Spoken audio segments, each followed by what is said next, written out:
Hi there. I hope that you're well this week. Now, before we examine Nancy Eiesland's paradigm of Holy Communion, let's recap. Our module thesis is this: the sacraments of baptism and Holy Communion make manifest the Church's four marks. In the last video, the previous one in this module, we examined John C. Weborg's cogent and compassionate concepts of the sacraments. At that time, you interpreted Weborg's context, reviewed his attention to the Church's Catholicity and holiness within his paradigm of baptism, and analyzed his framework of Holy Communion in terms of its promotion of the Church's holiness and unity. So, as Fox Mulder might say, the truth is out there. There is a lot to examine within Christian ritual as a whole because the sacraments are so dense. I suspect that one could read, or even write, an entire library and not reach the end. Having said that, we're going to try. This video examines the Church's four marks from still a different perspective, the explicit perspective of disability. So we're going to examine part of Nancy Eiesland's 6th chapter in her Disabled God in terms of the Church's four marks. Eiesland makes 5 main moves in this short but potent chapter. First, she defines part of the purpose of the Eucharist and connects the ritual to resurrection broadly defined. Second, Eiesland describes the Church as a communion of struggle because of the way that it's treated people with disabilities and disrupted what we've called the Church's Catholicity. Third, Eiesland outlines the way that the Eucharist has reinforced ableism within the Church as a body practice of degradation and exclusion. Fourth, she argues that believers of varied abilities need to transform other symbols besides the Eucharist, naming laying on of hands as a primary example. Fifth and finally, Eiesland offers her readers a renewed Eucharistic practice, a specific liturgy from her own perspective. So after you analyze each of the other 4 moves, you're going to interpret Eiesland's Eucharistic liturgy at some length before we restate the terms of your 2 assignments for this module. All right, first up, Eiesland describes the Eucharist in terms of disability and resurrection. She asks, who is the one we remember in the Eucharist? It is the disabled God who is present at the Eucharistic table, the God who is physically tortured, arose from the dead, and is present in heaven and on earth, disabled and whole. End quote. Eiesland makes very clear that just as Frisk and Weborg and others have argued in other places, Jesus Christ is profoundly changed in body by the resurrection. Like Argentinian freedom fighters in the 1980s, like Jewish prisoners in Auschwitz and Dachau, Jesus is irrevocably altered and stigmatized by the crucifixion. He bears the stigmata, nail marks, in his hands and his feet. That's where the word stigma comes from. The word comes from a mark that time and culture cannot erase. It is as though 20th century sociologists like Irving Goffman, the first person to popularize the term stigma, knew that a vital part of Jesus' gift to humankind was ineradicable solidarity. Second, Eiesland describes the Church as what she calls a communion of struggle, because that institution has both mistreated people with disabilities and, thus, disrupted the unity and Catholicity of Christ's body. Eiesland begins by reinterpreting 1 Corinthians 12, one of the passages where St. Paul refers to the body of Christ, in terms of the Church's exclusivity. Here's what she says. Christ's body, the Church, is broken, marked by sin, divided by disputes, and exceptional in its exclusivity. Church structures keep people with disabilities out. Church officials affirm our spiritual callings but tell us there's no place for our bodies to minister, and denominations lobby to gain exception from the governmental enforcement of basic standards of justice. So everything that Eiesland writes in that paragraph rings true. Thus, just as we did in the prior module, we need to reshape our ecclesiology using the categories of disability. Eiesland is placing limits, as it were, on the Church's marks, as enumerated by Frisk and others. How can Christ's body be one, in the Church or outside it, if barriers exist that prevent people with disabilities from gaining access? In what way is the Church really holy, truly consecrated to God's work of peace, love, and justice, if those who embody difference are cast out or not welcomed in?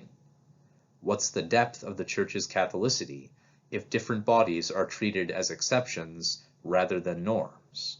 And how stringent is the apostolic mission shared by all believers if people like me, like your professor, cannot add their gifts to that mission? In your second assignment, while I would not force you to use Eiesland as a resource, I would certainly welcome your thoughts on any and all of these questions. That said, Eiesland offers a partial solution to the Church's ambiguous response to disability. She observes that the members of the Church, quote, represent an essential diversity. So she claims, drawing on Letty Russell, feminist theologian, that advocating for diversity within the Church is a mode of conversion to Jesus, in part as the disabled God. And she also claims that fundamental steps towards justice for people with disabilities within the Church include naming sins committed against us and working to change the ableist and exclusionary practices of the Church's past.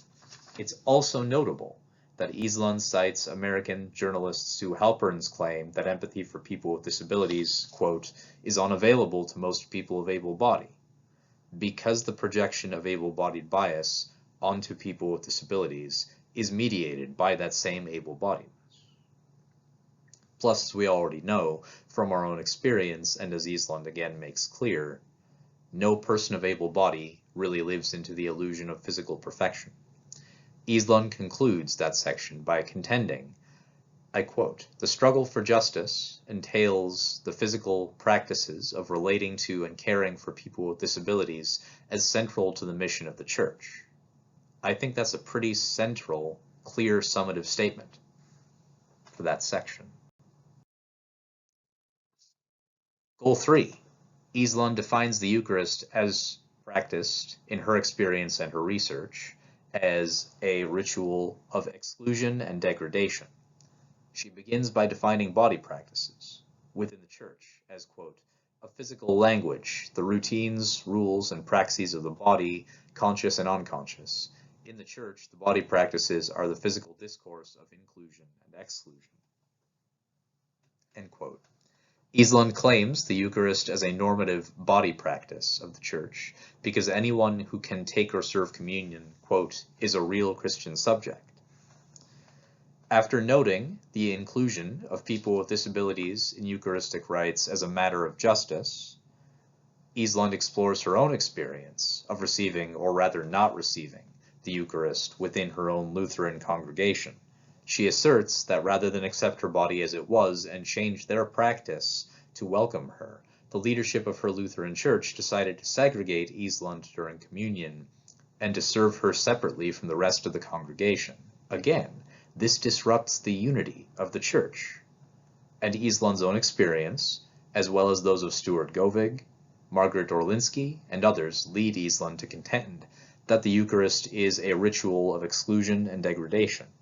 Thus, Eiesland insists that reclaiming the Eucharist as an altered body practice of including disability, welcoming others outside the circle of the table, and remembering and redressing injustice is vital to a renewed form of ecclesiology that takes seriously the grace offered in the sacrament. Fourth, Eiesland argues that the Eucharist isn't the only symbol that requires transformation within the Church in order to facilitate the inclusion of disability. Other symbols, like the laying on of hands, can also be changed as well. She contrasts the paradigm of faith healing espoused by many people of able body strongly with her own personal experience of laying on of hands mediated through the ministrations of a group of nuns in North Dakota. She states, their touch and tears were the body practices of inclusion. My body belonged in the Church. Eiesland's powerful and restorative image influences my idea of Christian unity. Fifth and finally, We're going to go in depth on Eiesland's renewed Eucharistic practice so that we can see what she means by an altered body practice of that ritual, one that clearly articulates the Church's 4 marks. Eiesland adapted her liturgy from feminist theologian Carter Hayward's work. In Eiesland's liturgy, I see 3 distinct parts. Part A is the question, how is God with us? Followed by the recitation of verses from Psalm 139. God is with the participants and communicants in their bodies and in their bodily diversity. That can expand our definition of Catholicity because, as Eiesland asserts in her 5th chapter, people with disabilities develop a theological definition of humanity precisely in our acceptance of our bodies and our resistance to ableist norms. Our self-love contributes to our resistance. Part B of the liturgy consists of the responsive invitation where, in line with the open offer of inclusion for which she advocates, Eiesland suggests that congregants say, "We open ourselves to God and one another." Other phrases, like supping, the holiness of supping from another's cup, and "we have nothing but our flesh to offer you for yours," both from page 119, speak to the necessity of interdependence within Christ's body, an interdependence that facilitates greater unity within the congregation. And lastly, Part C is the unison words of institution that make clear that Jesus is not simply God, but the disabled God as well. Observe closely that Eiesland's liturgy highlights the healing and empowering effects of the communion wine and demonstrates Jesus' solidarity with humankind and creation. Eiesland shows that Jesus offers his friends real, full life at the table. All right, let's recap. Throughout this video, you've discerned 5 clear ways that Eiesland helps to clarify not only how the sacraments make manifest the Church's marks, but the ways in which an ecclesiology of disability revives our definitions of those marks. First, you've revisited Eiesland's categorization of the Eucharist in terms of disability and resurrection. Second, you've reestablished what she means by the Church as a communion of struggle. Consequently, third, you've explored her redefinition of the Eucharist as a body practice open to transformation.